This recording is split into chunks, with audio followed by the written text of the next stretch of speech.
السلام علیکم۔ عوام کی دعائیں قبول ہوئیں، بادلوں کی پاکستان میں انٹری۔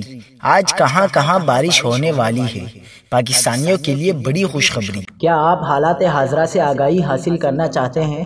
خبر کے پیچھے چھپے اصل حقائق جاننا چاہتے ہیں تو ابھی سبسکرائب کیجئے دل مل پاکستان کو اور ساتھ ہی گھنٹی کے نشان پر کلک کر دیں۔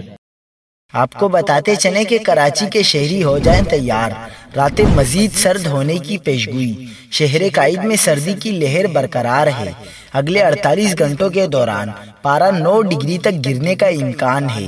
بالائی خیبر پختونخوا، گلگت بلتستان میں ہلکی بارش، پہاڑوں پر برف باری کا امکان ہے۔ محکمہ موسمیات کے مطابق ملک کے بیشتر علاقوں میں موسم خشک اور سرد، جبکہ بالائی علاقوں میں ابرآلود رہے گا۔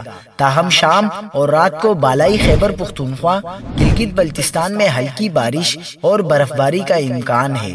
پنجاب کے میدانی علاقوں میں صبح اور رات کے اوقات میں ہلکی اسموگ، دھند چھائے رہنے کی توقع ہے۔ ملک کے بیشتر علاقوں میں موسم خشک اور سرد رہے گا، تاہم خطہ پوٹوہار، کشمیر، گلگت بلتستان اور بالائی خیبر پختونخوا میں مطلع ابرآلود رہنے کے علاوہ ہلکی بارش اور برف باری کا امکان ہے۔ پنجاب کے میدانی علاقوں میں ہلکی دھند چھائی رہے گی۔